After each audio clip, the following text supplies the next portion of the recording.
Today we're going to check out the brand new Xiaomi Smartwatch 2 Pro. This was announced at the same time as the 13T, the 13T Pro, as well as the Smart Band 8 in Germany and Berlin. And actually the way we're doing this video is going to be really cool. I'm actually starting the video here in the studio, but the outro, the conclusion, and the impressions of the actual device, we're going to film that in Berlin, and I'm going to share it to you guys from there.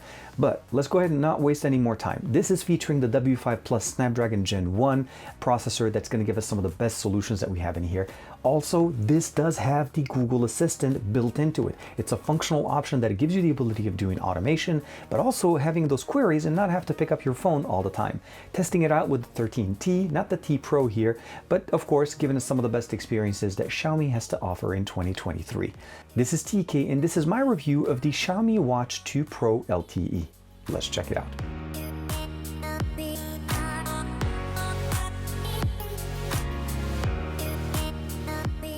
Like and subscribe, and make sure you hit that bell icon so that you're always notified to whenever we have new videos on the channel.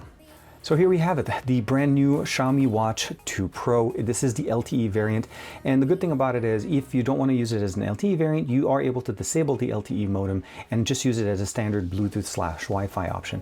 It has the built-in Google Assistant in here. Let's go ahead and turn it off, turn it on the side. This is powered by the Snapdragon W5 Plus Gen 1 platform, and that's going to give us the ability of getting some of the best experiences and great battery life on this device. It is again running Wear OS. 3.5 is the version that's installed on here, and of course it's a Xiaomi watch. So this is again the Xiaomi Watch 2 Pro LTE edition. The last thing I want to mention is the 4G LTE capabilities is going to work, and now that's going to depend on the areas and the countries that you're in. So if you do import this, just be aware your mileage may vary. Advanced health and workout tracking, of course, built in. This does have all the functionalities of a smart band built into a smartwatch with Wear OS. So heart rate, obviously tracking, SpO2, sleep, and then more.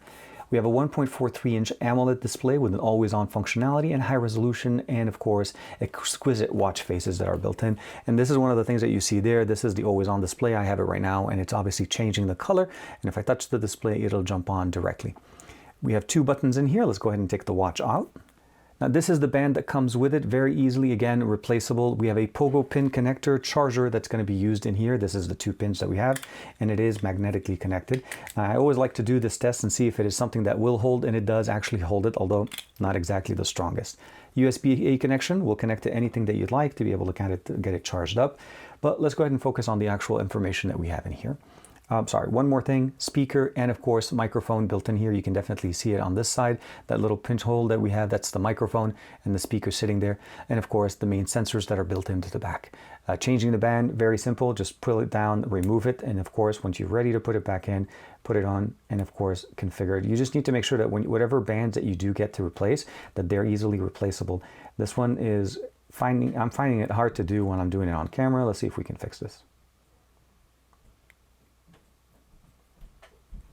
And there we are, very simple.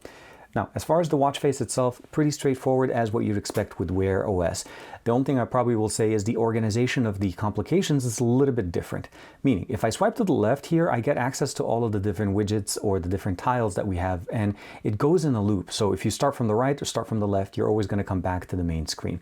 Now, the two buttons that we have here out of the box are configured to be as workout. So if you press the top one or if you press the bottom one, it'll take me directly into it. You can customize that, of course, in the application.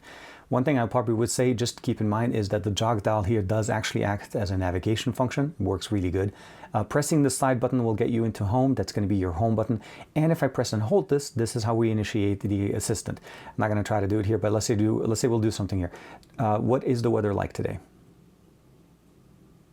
Today in Santa Clarita, it'll be sunny with a forecasted high of 85 and a low of 58. Seems like we're actually, the weather for us is changing a little bit and we're getting better weather. But otherwise, if you press just slightly, you have access to the apps, and you can see here the inspiration that we have in here. We have the Google Play Store, of course, the Assistant, different applications that we have installed. Sorry, the brightness on this is a little bit high. But otherwise, we can download additional application like WhatsApp, YouTube Music, other apps, and of course, reminders and customizations that we can do in here. Getting into the notification here, where most devices is when you swipe from the bottom, it's actually the reverse. Swiping down from the top gives you access to the notification, and you'll see them that you're able to actually interact with them. And if there's a message, you can respond. Again, Wear OS. But swiping from the bottom gives us access to the tiles. So out of the box, we have do not disturb. They have obviously vibration, the wrist, make sure that you turn that on. Wi-Fi connectivity, data connectivity if it's on. Airplane mode, sorry, let's turn back on. You again used to it from the top. Turning on stamina mode, and this is low power mode, of course, settings, and we can go in there. From there, again, all the same information. You can customize the connectivity. This is where you'll be able to, if you want to, turn off the mobile network if you don't want it to be used. You have obviously NFC for mobile payment, airplane mode, Bluetooth, and Wi-Fi. It will prioritize your connection depending on what you have and how you have your device connected. Display, you can customize, again, the brightness, how long it lasts, all the good things that we've seen in the past. Gestures, pretty much straightforward, tilt awake, touch to lock, and all of that.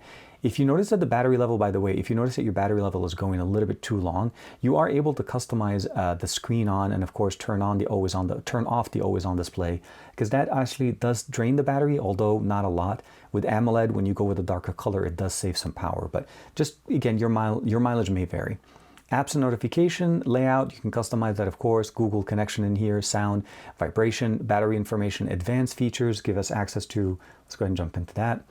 Customizing the buttons. So here, customizing buttons that we have. So workout, you can go history, you can heart rate, you can go sleep, customize it to the level that you want, or you can even customize it to be into your Google Wallet. So this is something that if you don't want to be able to use that, make sure to set that up. And of course, you can also do auto detect. You have general information here, show unread information, pretty straightforward. Health profile, location, accessibility, security. System is where you'll be able to check the firmware. There is no firmware update for me. This is the current version, July 1st. It's going to be the software update with Android 11, or essentially Wear OS 3.5. And of course, we have power off, restart, date, time, input, disconnect, and reset in case you want to pair it to a new device. Now, as far as connecting it to your smartphone, this is not going to be using the Google Wear application. This is going to be using the same app that we used on their fitness band or on their smart band, and that's going to be the Mi Fitness app. So out of the box, pretty much straightforward. You have, again, similar information in content that you'll be able to kind of track, information as far as blood oxygen, stress level, vitality score, obviously the weight if you have customized that, calories, and it is combining some of the data in here from the Mi Band, just to be aware of that. This is why I'm going to be doing the outro of this video straight in Germany, so that I can share with you guys some experience with this after using it for a few days, of course. Workouts, pretty straightforward. You can track them, and this one actually has functional GPS options, so you're able to actually do in outdoor activities and configure them. Of course, you can go to treadmill, walking, customize, and one of the really nice things is you can also add your own custom information. Under device is where you're able to see here, and you'll notice here on my side I have both the Mi Smart Band as well as the option. Now, the band is not connected to this device, but it is listed here because it's using the same Xiaomi or the Mi account. Watch faces, pretty straightforward. All of these are actually pretty much loaded. You can go in there, customize, download even more. It will support Facer as well. If you're a fan of Facer, you can download those, of course. App notification, turn them on, and you can have it app notification for all apps. And of course, this just gets everything that goes through the phone. It'll come directly to your watch. Google account, this is where you log in with your Gmail and of course customize your experience. Alarms, sync events, weather, world clock, again adding the same information, Germany, New York, and Berlin. And of course take screenshots if you'd like to be able to take a screenshot of your smartwatch. Apps, again, for the most part, what it'll end up doing is taking you directly into the Google Play Store with pre-configured or pre-customized lists intended for smartwatches. So pretty straightforward. Again, WhatsApp is installed, Spotify, Google Wallet, a lot of other options as well that you'll be able to download directly in there. And if some applications on your device are have a companion app for the smartwatch, typically you'll get a recommendation there for it as well. This is where you'll be able to customize the heart rate, the sleep, the blood oxygen, the stress, the standing, the stats. Managing your eSIM, this is going to be functional when you're using it to customize or connect it to a carrier. This one is actually a little bit different than some of the ones we've seen before. You do need to provide the information to your carrier and add this as a companion to your device. And it will start working conjunctionally in the same account. So you do have to have a separate service for it, but you do need to customize that with your carrier, then input the information or give them the eSIM to activate the service.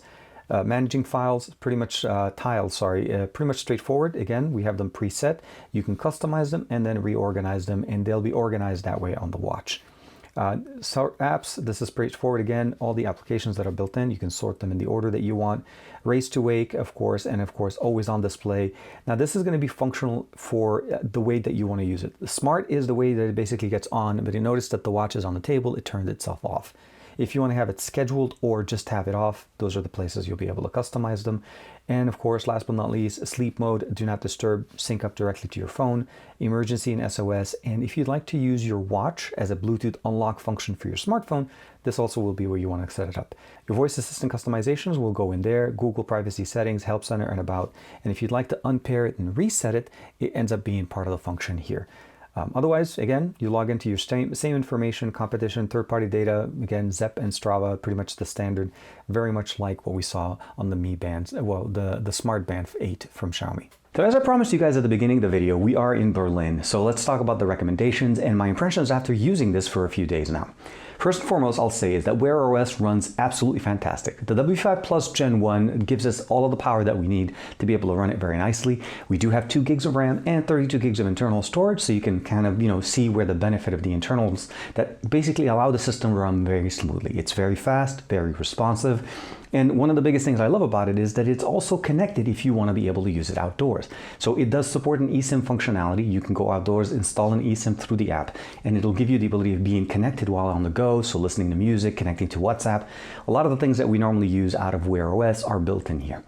The thing I'll probably say is the almost 500 milliampere battery will last about 2 days with the always on display turned off and about a day roughly with the always on display turned on.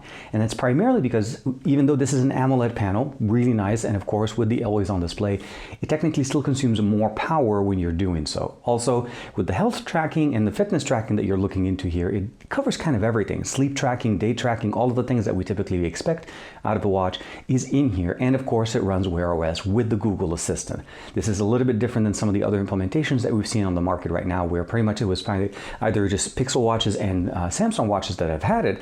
Now we're able to see it on other devices running really good hardware. So again, using this, absolutely fantastic. I really, really like this watch, and I'm really looking forward to see what other options Xiaomi is able to put into this watch. You just need to remember that it does require the Mi Fitness app to be able to configure it and use it, so you need to pair it there. It's not going to use any kind of Wear OS application, but otherwise everything is in the same app. You log in with your account, you customize it, you get everything set up, done correctly, and be it outdoors, indoors, watch faces galore, all the applications that you can use to be able to make custom faces like Facer and stuff like that, all of those are going to work. And again, if you want to be able to go outside, pair a Bluetooth headset to it and listen to music without even bringing your phone, they got you covered. So it's hard to mess with the offering when it comes to the Watch 5 Pro. If you just want a fitness tracker, again, the Smart Band 8 is going to be a really good solution with the options that we get there. That's going to be a separate video. Make sure to check that one out. And of course, one thing is a little bit of a teaser in here. We're actually watching or recording the second part of this entire video on the 13T Pro. So I'm shooting at 4K 60 frames per second in the hotel with external audio because I'm using a lavalier mic on that device. And of course, I hope you guys enjoyed how the video looks from here. So let me know in the comments below, what do you guys think of the brand new Watch 5, the Xiaomi Watch 2 Pro, and of course the fact that it runs Wear OS, and are you considering getting a brand new connected watch, and what do you think of basically their implementation? I personally like it, but I'd love to hear what you guys say. Like and subscribe as usual. I'll see you in the next video.